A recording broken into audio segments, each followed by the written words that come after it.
I have seen the torch of freedom pass from hand to yearning hand, and the vision of our fathers spread hope throughout this land, as the dream some fought and died for in my heart becomes my own.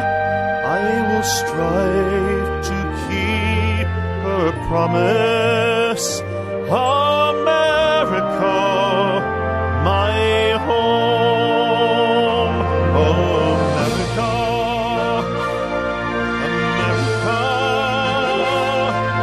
may God bless America, and freedom reign across America, my home. From the shorelines to the prairies, to the cities great and small, we have reaped the fruits of justice and liberty for all. So with deep appreciation for the blessings of freedom that we know in this wonderful land of ours, I'm Dr. George Simon, welcoming you to another edition of Character Matters. This is the program where we talk about what I consider to be the defining issue of our time, the character crisis that we face and that affects so many aspects of our daily lives, from our individual relationships to our family relations, our community relations, our business affairs, our economic affairs, international affairs, politics. Every aspect of our lives is touched by the character issue. And that's why I've spent my professional career writing and talking, speaking about it in so many different ways here on this weekly broadcast on UCY.tv, in my books, In Sheep's Clothing, Understanding and Dealing with Manipulative People, the international bestseller, and the other bestseller, Character Disturbance, The Phenomenon of Our Age, the guidebook to all the nefarious characters you're likely to deal with in your lifetime, and how to deal with them, how to understand them, and especially what to look for in the way of help when you try to get help for dealing with them better. And then my book strictly or specifically targeted to the Christian faith community, The Judas Syndrome. And then lastly, my book with Dr. Kathy Armistead, How Did We End Up Here? Explaining how many toxic relationship survivors got to the place that they did, how to avoid getting into that place again, and how to navigate your way through this character-disturbed world of ours, how to survive and thrive in it. And I am working on a fifth book, and I'm going to be talking about that this evening, because the Ten Commandments of Character means a lot more to me than perhaps anything in a long while, and I've hung this book up in production for a long time now. Well, it seems like a long time. Because I want to get it right. It means a lot to me. And we're going to be talking about that book tonight. But we are live tonight. It is Sunday evening, April the 15th, 2018, and we are live. I always announce the date and the fact that we are live when we are live so that callers will know that I can take phone calls at 501-258-8326. That's 501-258-8326. Those of you who want to join the conversation, you have a question you want to ask, you have a story you want to share, just a situation you'd like to discuss, comments you'd like to make, happy to take your call at 501-258-8326. It is April 15th, 2018, and we are live tonight, so I can take your call. Another interesting week in the news. We had an announcement about the intent to take military action of some kind. I see we have a caller, so I'm going to go ahead and take that call. Hello and welcome to Character Matters. Hi, Dr. Simon. Thank you for taking the call. You're welcome. I've been listening for so long, and I try to make a synopsis of the issues that I wanted to present to you, and how much your book in Sheep's Clothing has helped me. I've read it 2 times, and then I listened to it on audio tape, and I found that was so much more productive to be able to hear it in words out loud was just profound for me. Oh, well, thank you. So my father was a violent man, just horribly violent, and I took the role of protector for my mother so that my father wouldn't hurt her. I took the beatings for her. Mm-hmm. And I married a non-violent Mark, but a narcissist or a character disorder. I felt like I was groomed from birth to marry a character disordered man. Mm. And my feelings of pain really seemed dulled, and I seemed to have a high tolerance for abuse and whatever kind of crumbs of affection my husband will throw at me. And I realized I crave validation, and I don't know, it doesn't feel natural to crave it, but yet I want it. Mm-hmm. And I feel that's what makes me vulnerable to my husband. Mm-hmm. However, after the book, I feel I have such a consciousness that I've never had about how he treats me. I don't feel I've ever had this level of awareness of what I've been tolerating in the abuse. And I have been steadily standing up for myself in the moment that things happen, as the book says. Wow. That's new. That is very new for me. But it feels so unnatural to be so constantly guarded. Mm-hmm. And I wish I had a better foundation of understanding the appropriate behavior and boundaries to know what it should look like. Yeah. And I'm wondering if you could give me any feedback there. Yeah, so you don't really have much grounding in what a healthy relationship would be. Without having an awareness of what it looks like, it's hard to tell on the front end. Is that what you're trying to say? Yes. Yeah. Well, but even the fact that you now have this awareness is a really powerful first step. It's a really powerful first step. And, there's a trite little rule. We call it the golden rule. We're asked to treat others in a manner that we would like to be treated ourselves, right? So that basically tells us how we should behave, but it also tells us what we should expect in the way of treatment from others that we're in an intimate relationship with, that's designed to grow 2 people both in character. Marriage as an institution has really morphed into something very different from what it can be. Over the centuries, it's been very different in character. There was a time in history not that long ago when marriages were basically political arrangements. They were family deals. Sometimes they were even political deals. These days, the foundations for marriage have really changed too. I mean, they can be based on pure practicality. They can be based on pure physical attraction. They can be based on a lot of things. But there is no better vehicle. There is no better vehicle for character growth than a solid, committed, intimate relationship with another human being. Now, potential vehicle, let me qualify that.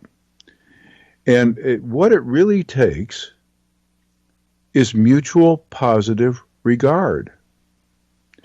Love, the kind of love we're talking about that sustains a marriage, a true spiritual union, if you will, is not sexual desire, and it's not convenience. It's 100% positive regard. This is what you expect when you come into a therapist's office, and you want to basically open your heart. You don't want to open your heart to somebody who's going to either condemn you, mistreat you, exploit you, et cetera, right? Right.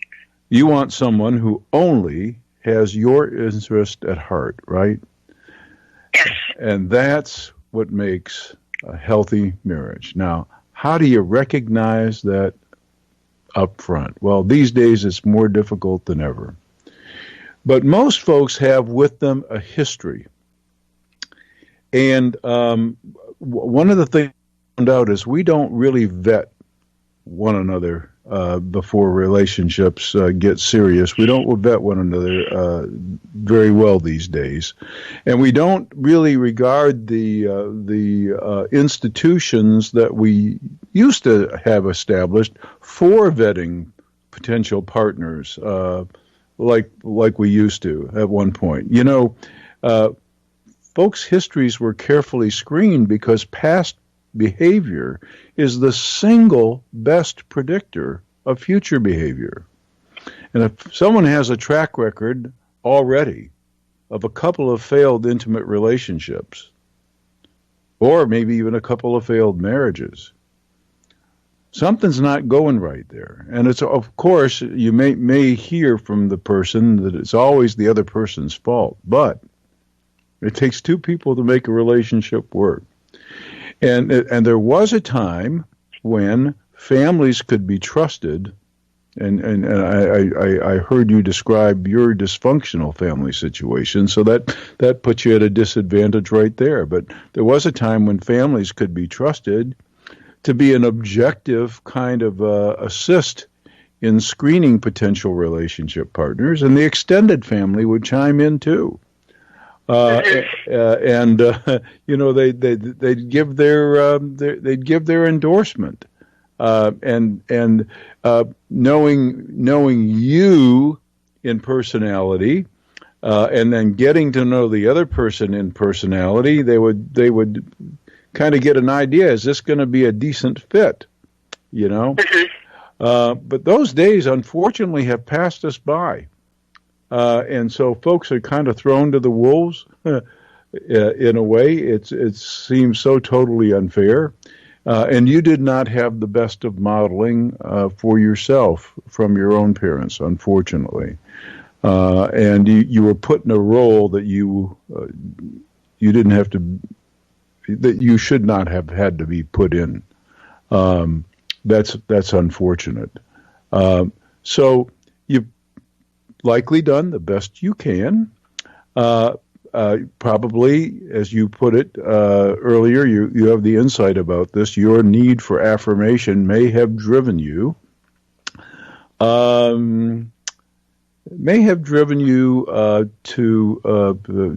misperceive and to misjudge something that narcissistic individuals are really good at.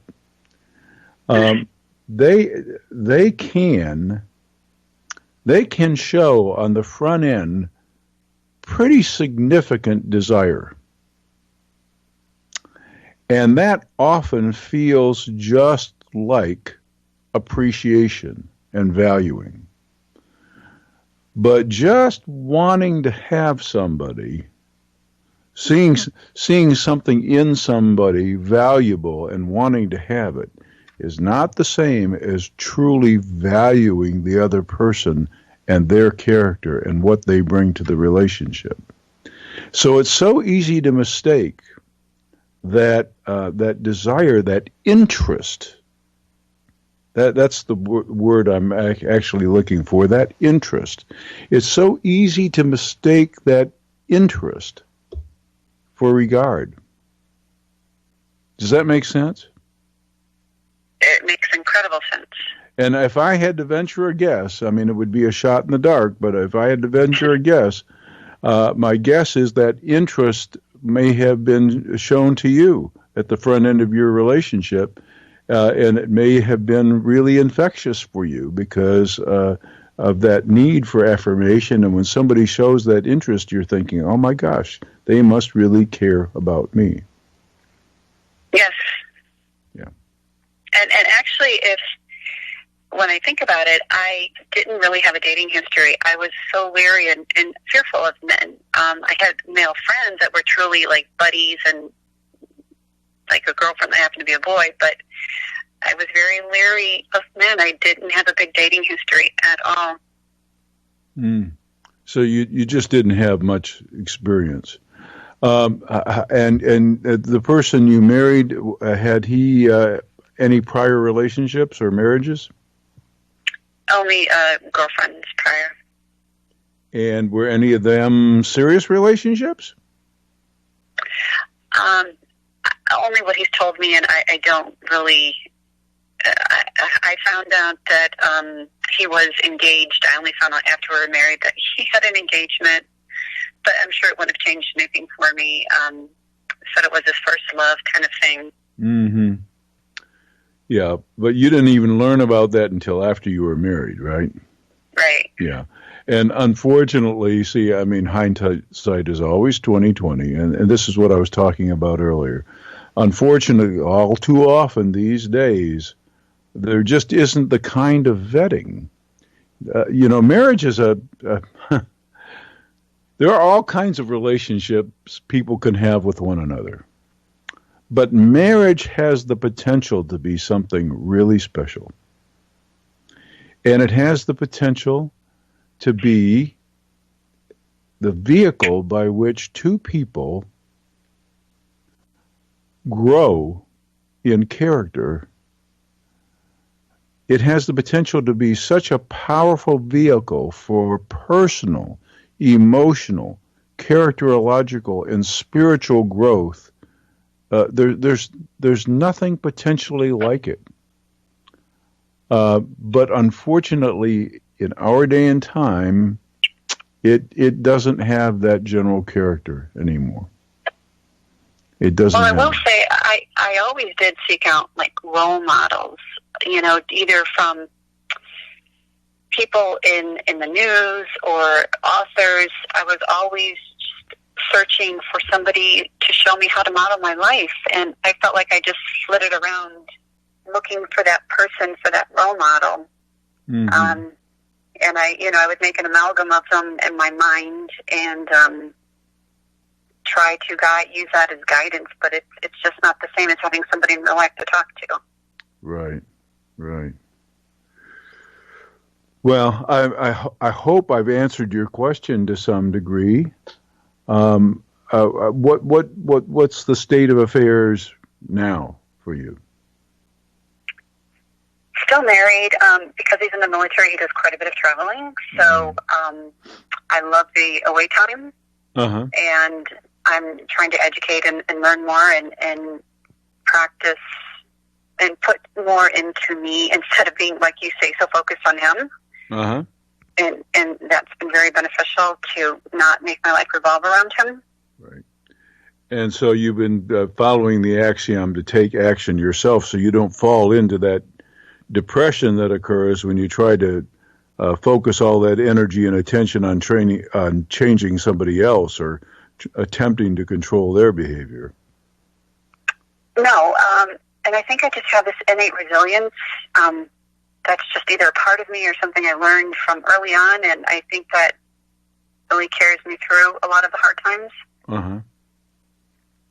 And I hope also that observing those tools of empowerment that I advocate in the book, that you're also setting those limits and expectations and boundaries, right? Well, that's where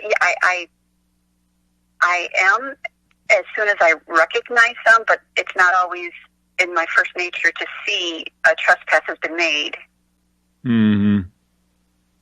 Yeah. unless it's overt and an angry, hostile, yelling kind of situation. Mm-hmm. Mm-hmm. Yeah. Do you have children? I do. How many children? I have 4, but 3 minor. Mm. Yeah, and that, of course, complicates things. Well, and have you secured some kind of counseling? I have. I had one very empathetic counselor who, in retrospect, I don't think he understood abuse.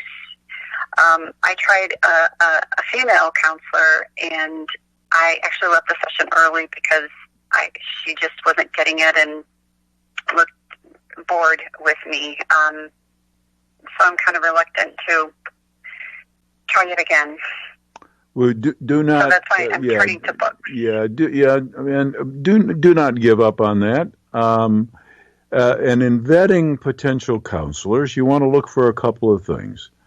It already seems like you have plenty of insight, and my guess would be that your husband also does.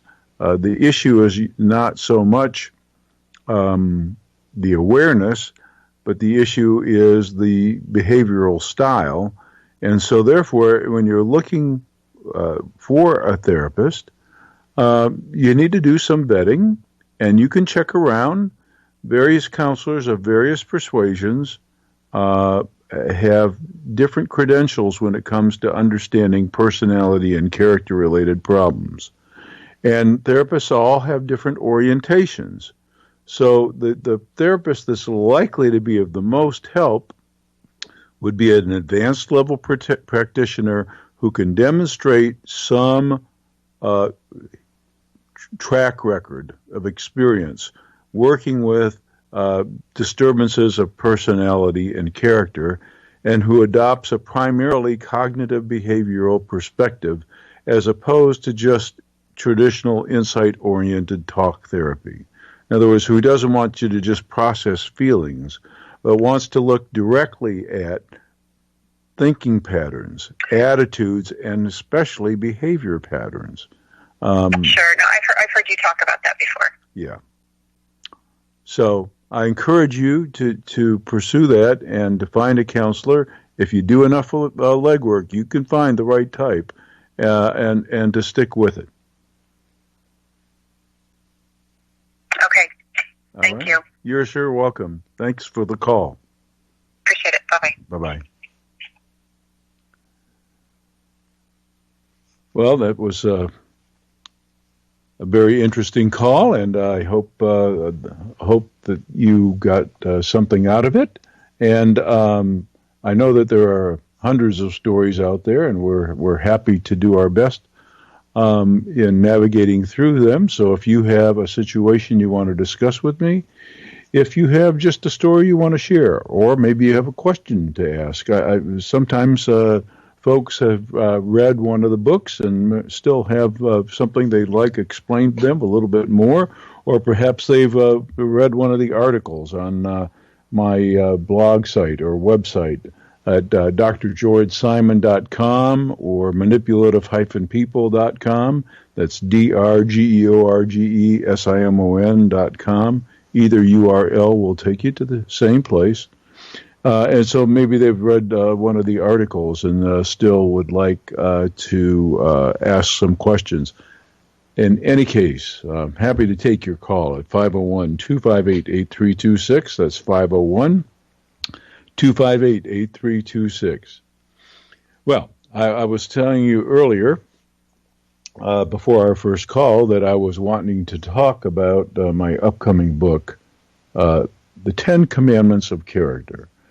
One thing that I know, I've been discussing this with my wife.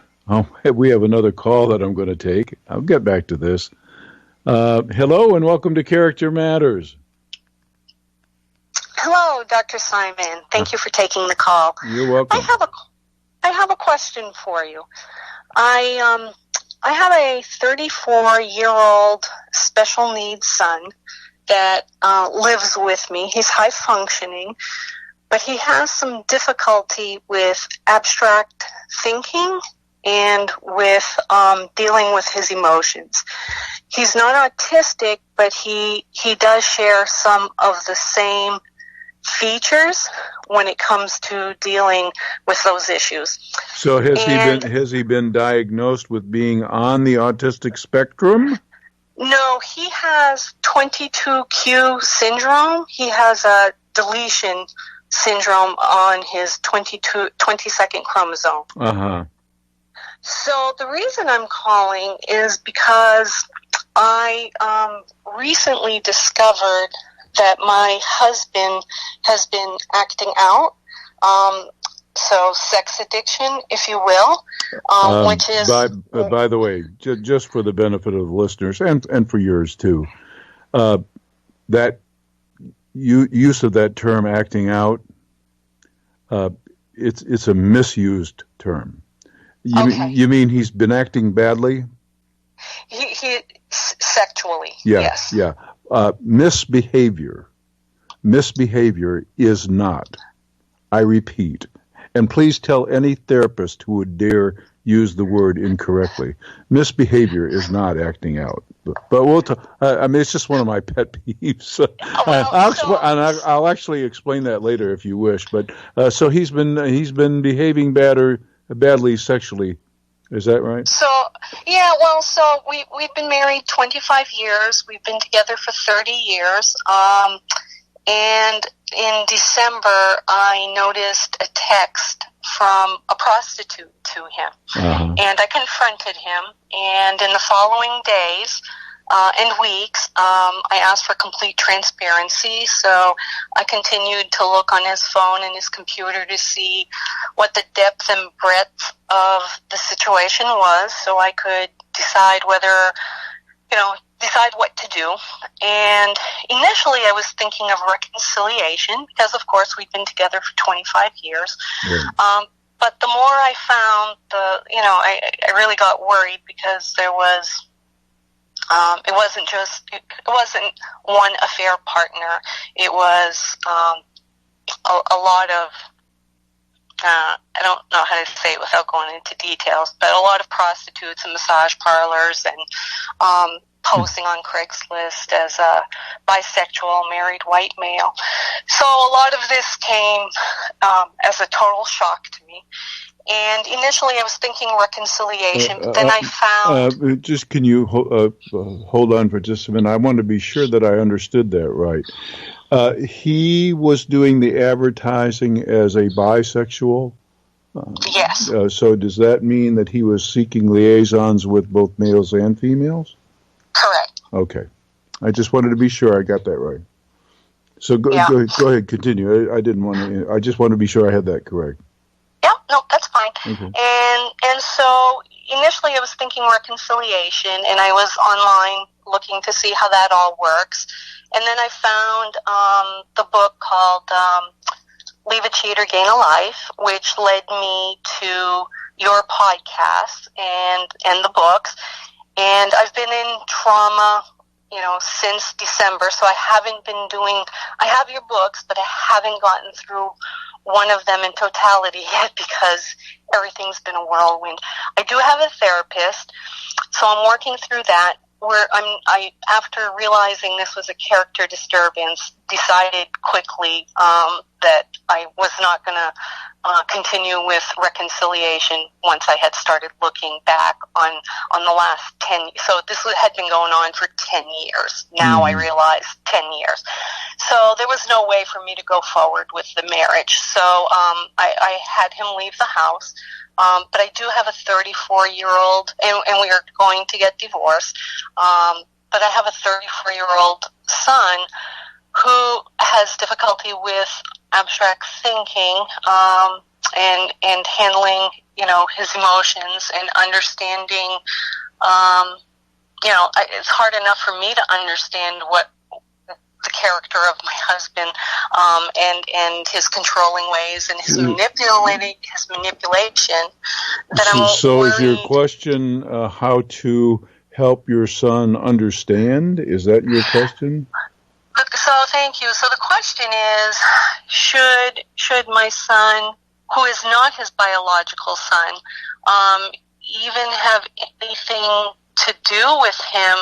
I mean, he's calling, wanting to connect with him, but he's asking lots of questions. So I think it's more his way of looking to get information as to, you know, the divorce process and what I'm doing and what I'm up to. Because now he's lost everything in his life. He's living somewhere else. And so I don't know how my son could actually, you know, like, how do I teach my son to be proactive and not be manipulated by him? Or am I assuming that just because I was manipulated that my son will be manipulated? You know, just as a general rule, we disadvantage ourselves and we really sap our energy and we set ourselves up for so much unnecessary depression whenever we've got our attention or our energy focused in all of those areas that we can't exercise any control. And besides which, to second guess all this is really playing a game that you can't win. So the fact is, you have a life to get together right now, and that should be your number one priority. You need to be your number one priority. Your health, your mental health, your emotional health, your spiritual health, and your character health. That needs to be your number one priority, especially in consideration that you have a special needs child who needs rock solid guidance, right? And you can only control your end of things. So I'd make you your number one priority. I'd make you your number one priority. Let me ask you another couple of background questions, if you can, so I can be sure I understand the situation. Your child is from a prior relationship? Yes, I married very young. I was 19 when I first married my first husband, and that marriage lasted a little over a year, maybe 15 months.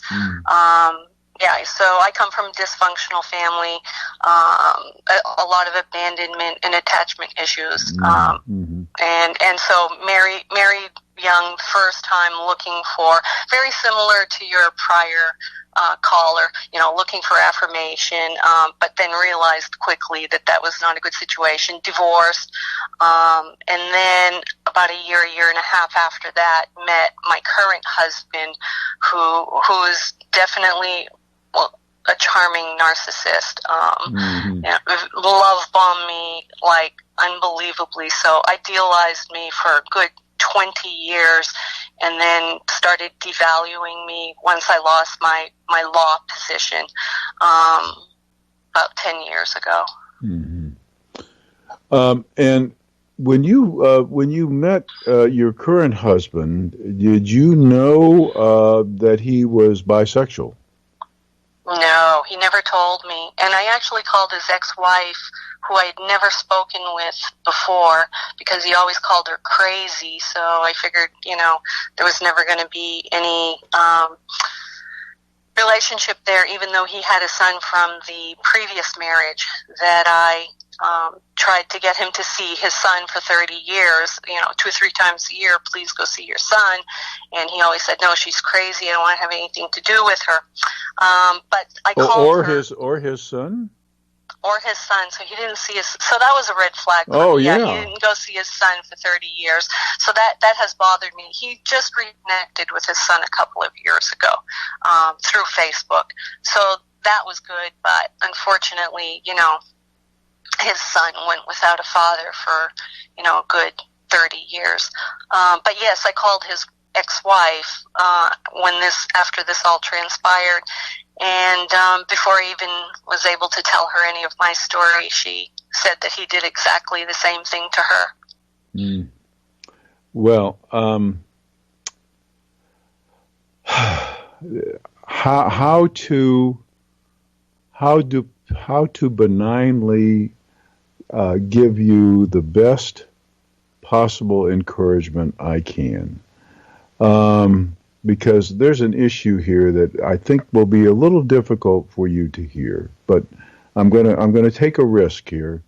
Um, you know, when we come to the table with all those unmet needs and all those vulnerabilities, and we've already been burned once, but we're still vulnerable to being burned again.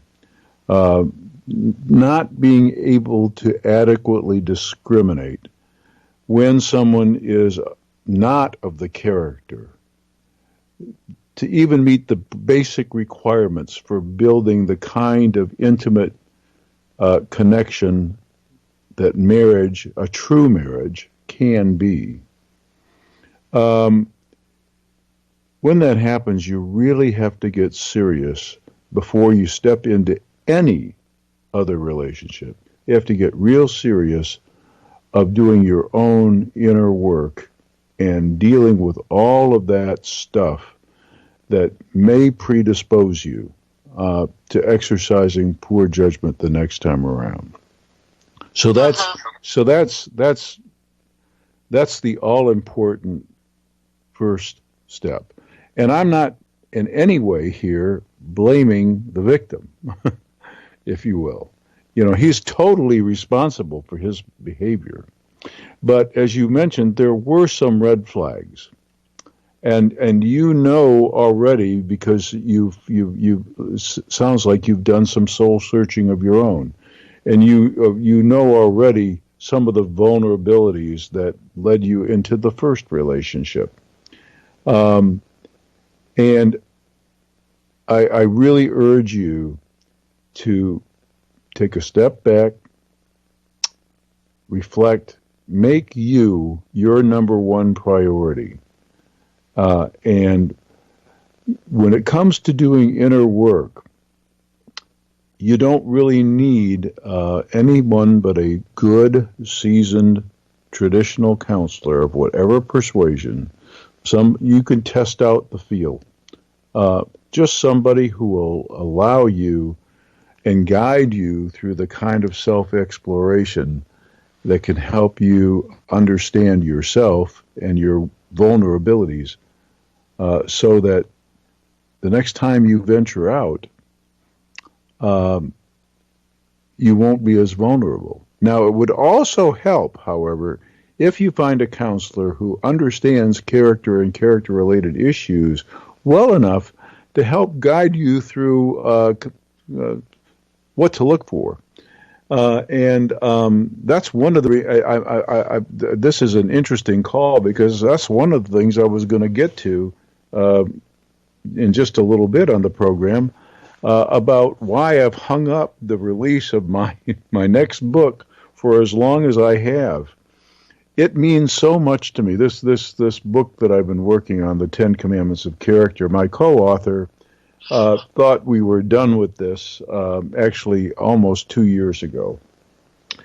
And it's just not where I need it to be, because it is so important to me that folks get all that it takes to build the kind of character that can navigate people through life, build a kind of psychological immune system for them where they can handle all the stresses, all the slings and arrows, all the ups and downs of life, and still be standing, and then also give them the moral framework necessary to sustain a healthy, committed relationship with another person.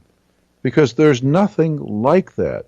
There is nothing like a true spiritual connection and union to guide people through this minefield we call human life. There's nothing like it. But it takes character. It takes a certain degree of minimum character requirement, and then it takes further character growth. Nobody comes into the enterprise perfect, and nobody leaves the enterprise perfect. But that's the goal is to grow in character. And there are certain minimum requirements. And what I wanted to include in this book, The 10 Commandments of Character, is what to be looking for in the way of how well the person seems to have learned the 10 essential lessons that my book describes, the 10 essential lessons of life that you have to master and show through your behavior that you have mastered to have the minimum degree of character to make a relationship work. So I wanted to add that to the book. It hasn't been yet, but I will before it gets released. And I hope it would be helpful to you. Yes, and I think going forward, that book and the other books that you've written are going to be immensely helpful to me for not necessarily looking for another relationship, but especially for understanding the 2 failed relationships that I've had. And I think sometimes understanding that is, for me, going to be more important than looking for another relationship right now or even in the future. But again, back to my son, when you have somebody who's he's high functioning, but he is special needs with those deficits. How do you teach somebody like that? I know if he read the book, he wouldn't be able to comprehend the nuances of it. So how do you go about teaching special children? You don't have to. You don't have to go there. You do not have to go there, and it's not worth your time or energy. What you owe your son, what you owe him as a parent, is to show him what integrity of character looks like. You show that in yourself to him. He will discriminate the difference between you and your ex-partner. Okay. You have one duty only, and that is to be the best person that you can be. Mm-hmm. He's watching. Mm-hmm. That's it. Okay. Yeah. It sounds simplistic. It's something I already do. Answers my question. Yeah. And one thing you might do to demonstrate that is in seeking a counselor, do that inner work. Take that serious, mindful look. The answers are all within you. I trust me on this. The answers are all within you. It takes only the courage and the honesty to reckon with what's inside that needs to be healed or fixed. And if you do that, I promise you that in modeling for your son the best you that you can be, you will teach him more, and you will set him on the path and provide him with all that he really needs to navigate his way. Mm-hmm. Yeah, I had started some deep work about 15, maybe 18 years ago, and I've now found a therapist that I think I like. She's still stuck more on the it was a sex addiction thing, and I'm trying to sway her over to the character disturbance. And I've shared your name, and hopefully I'll be sharing your books with her as well. And for now, I think we're doing some good work together. So I hope to continue doing more deep work. Yeah, you've already said so many things that so well negate that it's just a sex addiction thing, that any therapist who's seeing it that way is not grounded well enough. Yeah, no, I don't think she's saying it's just that, but she hasn't said enough yet for me to determine whether she's getting the character disturbance. So I'm kind of feeling her out. But if I feel the need to seek somebody else out, I certainly will. Sure. Okay, well, thank you very much for your time, Dr. Simon. You're welcome, and thanks for the call. Okay, thank you. Bye-bye. Bye.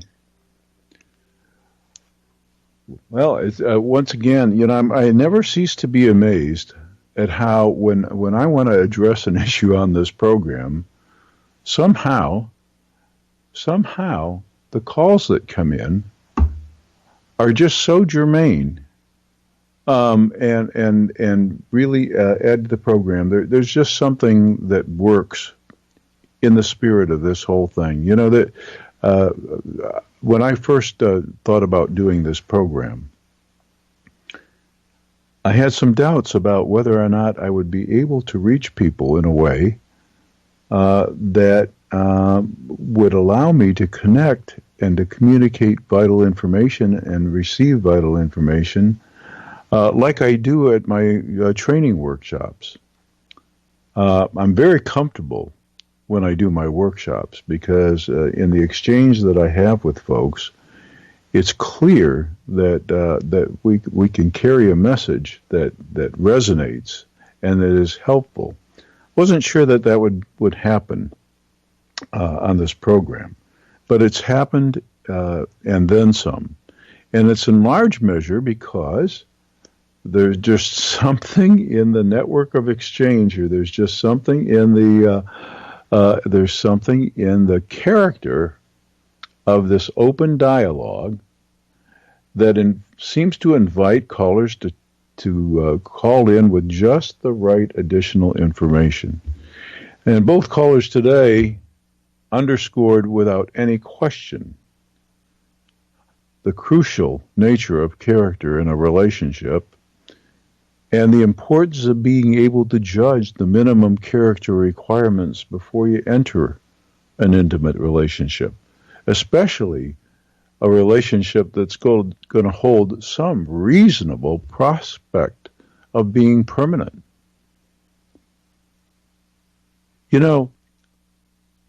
Even some friendships, not marriages, endure for years and years and years because the right ingredients are there, the right compatibility is there, the right minimum character requirements, integrity. That the other person's not going to throw you under the bus, that they're not going to unfairly judge you, that they're going to be honest enough with you to tell you when they see something that's trouble, and that you can trust their motivations are nothing but loving. And so you're appreciating their advice, even though it might hurt. That's what characterizes a good friendship. Well, a marriage has to go even beyond that. But it first has to be as good as any deep friendship. It must be. It must have that character to it, or it's not going to work. It's certainly not going to remain permanent, and it's not going to be the kind of vehicle for character growth. That same thing applies to a really close, decent friendship. It can be a really powerful vehicle for character growth, mutual character growth. When two people really care about each other,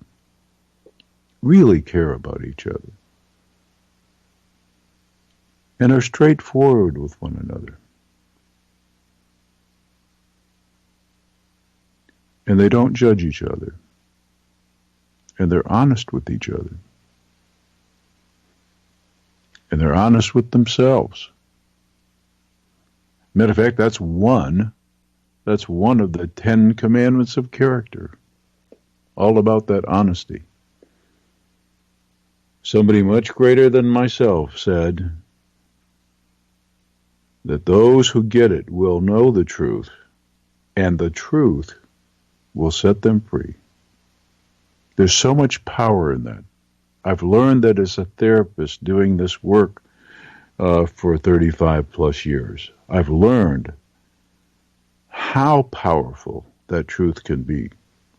And I've even had to learn with the disturbed and impaired characters that I've worked with, how powerful what I call benign confrontation can be, where you tell the truth, even if it hurts, but you do it in such a way that is so clearly loving.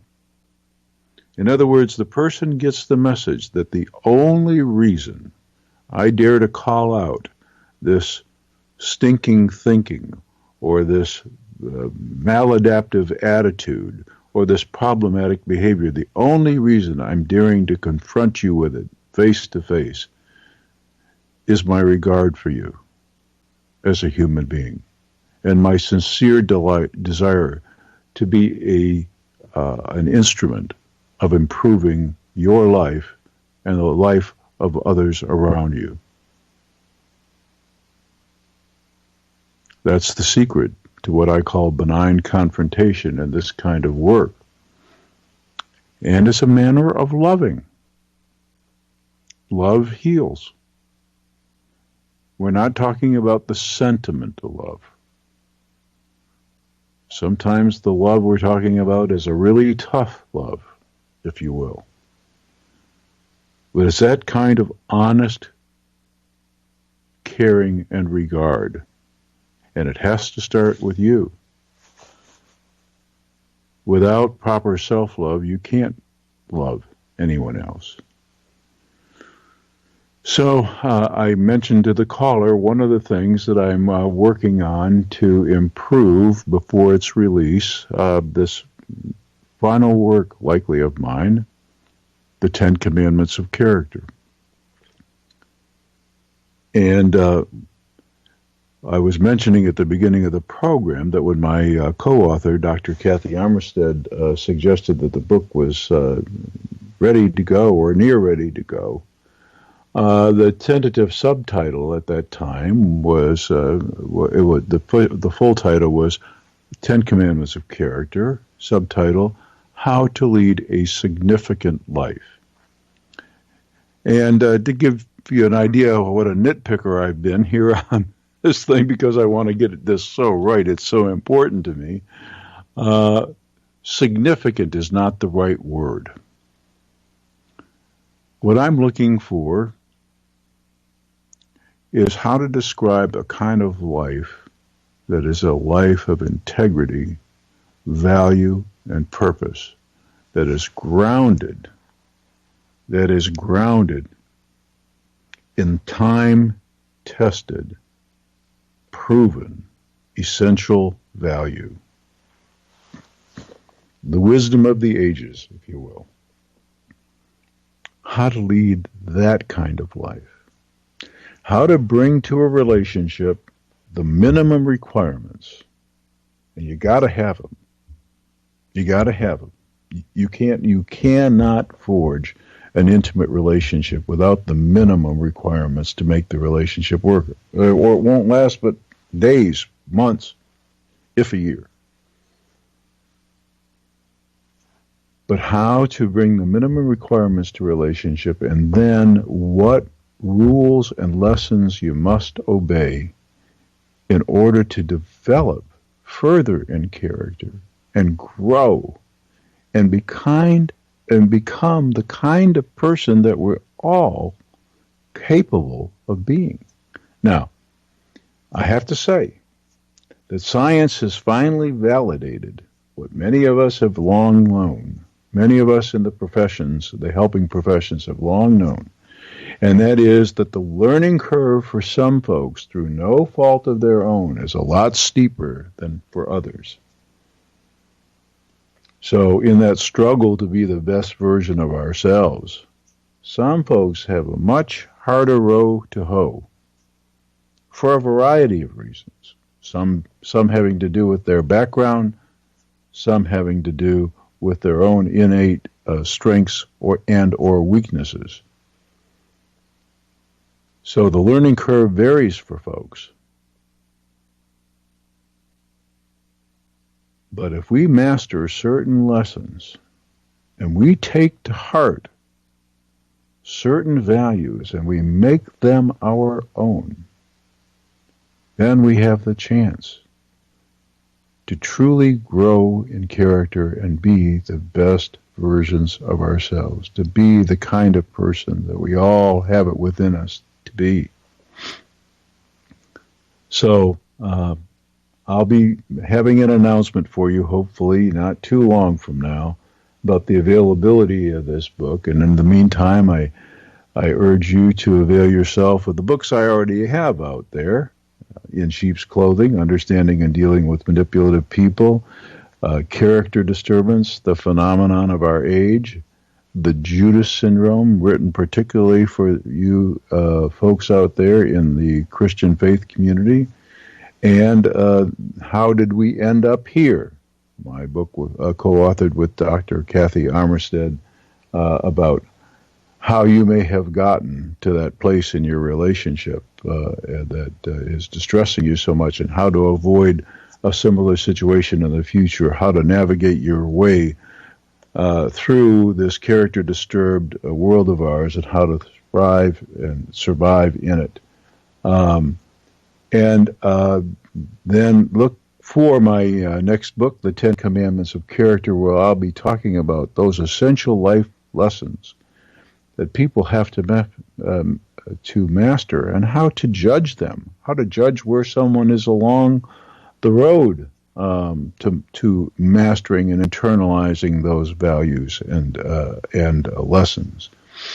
And in that regard, once again, as we close out, I have to say, since I announced it last week, I've already had one request from somebody for a performance of America, My Home. I surely anticipate others. We now have performances that have been before millions of folks across the country. So audience totals in that ballpark. So I couldn't be more edified. But what I want to emphasize is I invite you to go to YouTube and or Google Anthem for the Millennium or America, My Home, and listen to the full version of what you hear open and close this program, because the message is this, and I want as many people to carry it as possible. America's greatness has never resided in its military might, which is substantial, or its economic power, which is also substantial. When we've been great, and there have been periods of greatness, there's also been periods where we should really have hung our heads in shame. But in those periods where we were great, it was because of the character of our people. People who honor and embrace and live out in their daily lives the values and the traditions that history has shown are so essential to upholding a faithful society, because that's what freedom depends on. The very survival of freedom depends on that. Freedom and character are interdependent. When you leave decent people alone, when you give them maximum freedom, people who have a solid internal moral compass, who are value-driven and value-purpose-driven, when you leave such folks alone, they prosper, and they create opportunities for prosperity for other folks, and they build great societies. But when we have too many character-impaired people, there's always the temptation to try and regulate things through more rules and regulations. We have millions of laws on the books right now. And frankly, we're a mess. And it all stems from the character issue. So I'll keep writing about it. I'll keep talking about it. We'll keep talking about it on this program. I hope to be live again next week, so I hope to be able to take your phone calls again then. And I thank you all for listening here on UCY.tv. And I'm pleased to bring you next week another live edition, I hope, of Character Matters. I'm Dr. George Simon. Thanks for tuning in. Talk to you next week.